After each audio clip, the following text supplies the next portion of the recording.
Let's start by understanding what overthinking really means. Overthinking is when we dwell excessively on a problem or experience, analyzing it from every angle and imagining all possible outcomes.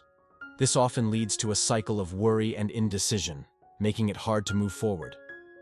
Symptoms can include constant rumination, difficulty making decisions, and even insomnia as our minds struggle to shut down. The impacts of overthinking stretch beyond just feeling stressed or anxious. It can affect our physical health too, leading to issues like high blood pressure and weakened immune response due to the constant stress hormones flooding our system. Mentally, it traps us in a loop of negativity and doubt, often deterring us from taking action or making positive changes in our lives. This is why addressing overthinking isn't just about feeling better in the moment, it's crucial for our overall well-being. By learning to manage our thoughts more effectively, we not only improve our mental health, but also enhance our ability to engage with life in a more meaningful and productive way. In the next part of our journey, we'll delve into how Buddhist philosophy approaches mental health and how it can help us break free from the clutches of overthinking.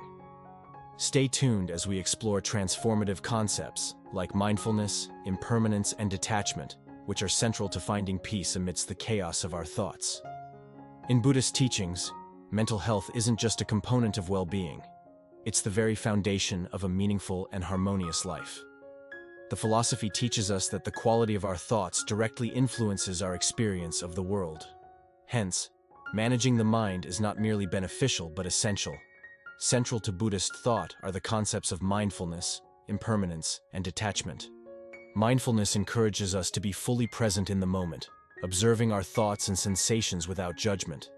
This practice helps us recognize that our overthinking patterns are merely thoughts passing through, not permanent fixtures in our minds. The principle of impermanence reminds us that all things change, nothing is static.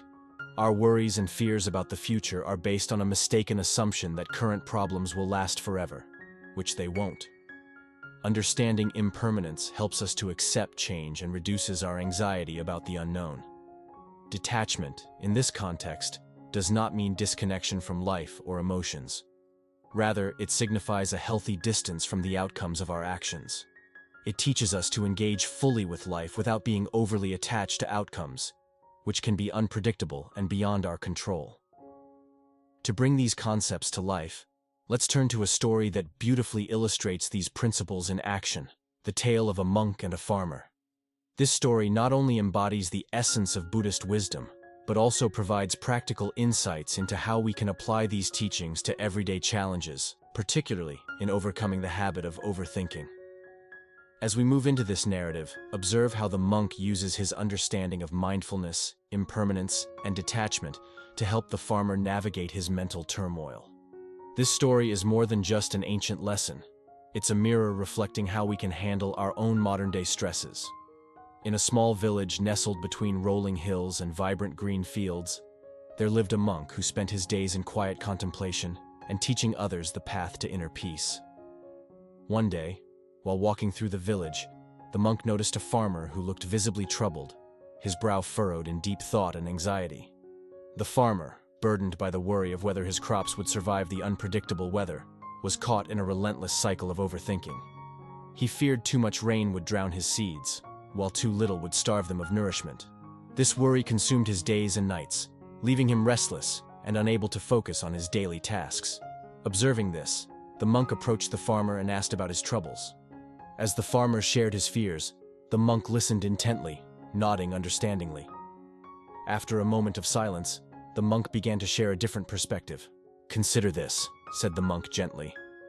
"By worrying about the rain, does it change whether it will come or not? And does your worry help your seeds grow?" The farmer paused, realizing that his constant overthinking had no impact on the outcome, but was instead taking a toll on his own well-being. The monk continued, "Just as we cannot control the clouds, we cannot control many aspects of our lives. However, we can control how we respond. Focus on nurturing your crops each day without attachment to whether they will bear fruit. Take actions like watering them and protecting them from pests. These are within your power." Over the following weeks, the farmer began to implement the monk's advice. He focused on what he could control and started practicing mindfulness by being fully present in his daily activities without letting worries about the future consume him. As time passed, the farmer noticed a significant shift in his mental state. He felt more at peace and enjoyed his work more than ever before. Regardless of what the future held for his crops, he had learned to live in the moment and embrace each day as it came. Reflecting on the interaction between the monk and the farmer, we uncover profound lessons in managing overthinking. The monk's advice illuminates the path to breaking free from the cycles of worry that often hold us captive. Firstly, the story teaches us about the power of living in the moment. By focusing on the present tasks, like tending to his crops, the farmer learned to channel his energies into actions that were beneficial and within his control, rather than getting lost in scenarios over which he had no power. This shift not only improved his mental well-being but also his effectiveness as a farmer. Another key takeaway is learning to accept things we cannot change. The monk highlighted an essential truth. No amount of worrying can influence the outcome of uncontrollable events. This lesson is crucial for us, as it helps reduce the anxiety that comes from trying to predict or control the unpredictable aspects of life. Lastly, the story emphasizes focusing on actionable steps rather than hypotheticals. Instead of being paralyzed by what-ifs, focusing on what can I do right now helps maintain a clear mind and a purpose-driven life. This approach not only alleviates stress, but also fosters a sense of accomplishment and progress. These insights are not just ancient wisdom, they are incredibly relevant in our modern lives. Whether it's worries about work, relationships, or personal challenges, applying these principles can lead to more serene and productive living. By embracing mindfulness and focusing on what we can control, we can create a buffer against the often overwhelming tide of overthinking. As we move forward, consider how you can incorporate these lessons into your own life. Think about areas where you might be allowing overthinking to take the upper hand, and how you might shift your focus towards more constructive and present-minded endeavors. To practically apply the lessons we've learned from the monk and the farmer, let's explore specific strategies inspired by Buddhist teachings that can help us combat overthinking. These methods are not only effective, but also simple to integrate into our daily routines. One powerful practice is mindfulness meditation. Start by setting aside a few minutes each day to sit quietly and focus on your breath. When thoughts arise, observe them without judgment, and gently bring your attention back to your breathing. This practice enhances your ability to remain present and reduces the tendency to spiral into overthinking. Another tip is to engage in activities that bring you joy and require full engagement. This could be anything from gardening and painting to playing a musical instrument or cooking a new recipe. Activities that absorb your attention fully do not leave much room for overthinking and also boost your mood and overall well-being. Maintaining a journal can also be incredibly helpful. Each night, write down your thoughts and worries. This acts as a release mechanism, transferring your anxieties from your mind onto paper, which can make them seem less intimidating and more manageable. Additionally, list what you're grateful for each day to shift your focus from worry to appreciation. Regular physical activity is another crucial strategy. Exercise releases endorphins, which naturally combat stress and anxiety. Whether it's a brisk walk, a yoga session, or a dance class, find a form of exercise that you enjoy and make it a part of your routine. Lastly, develop an awareness of what triggers your overthinking. Is it during idle time, before sleep, or when faced with certain situations?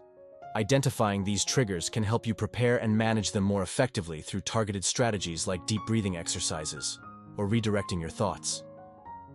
By incorporating these practices into your life, you encourage a healthier mental state that prioritizes the present moment over unnecessary worries about the future. Remember, like any skill, managing overthinking takes practice and patience, so be kind to yourself as you embark on this journey towards mental clarity and peace. As we wrap up our exploration of how Buddhist teachings can help us manage overthinking, let's recap the main points we've discussed. We delved into the detrimental effects of overthinking on both our mental and physical health, and how it can stifle our productivity and joy. We also uncovered how Buddhist concepts like mindfulness, impermanence, and detachment provide practical solutions to these challenges. The story of the monk and the farmer vividly illustrated these principles in action, showing us that by focusing on the present and letting go of our attachment to outcomes, we can significantly reduce our tendency to overthink. This tale not only teaches us about ancient wisdom, but also offers us tangible methods to apply in our everyday lives. I encourage you all to reflect on your own experiences with overthinking. What are your triggers? How does it affect your day-to-day life? Engage in the practices we discussed today, such as mindfulness meditation, maintaining a gratitude journal, and engaging in joyful activities. These strategies are not just theoretical, they are tools that can lead you toward a more peaceful and focused mind. Please share your thoughts and experiences in the comments below. Have you tried any of these techniques before? What has worked for you, and what challenges do you face in managing overthinking? Your insights not only enrich our community, but also help others feel less alone in their struggles. Finally, if you found this video helpful and wish to explore more about how Buddhist teachings can enhance your mental health, consider subscribing for more content like this. Remember, every step you take towards understanding and managing your mind is a step towards a more fulfilling life. Thank you for watching, and here's to a clearer, more present-minded future.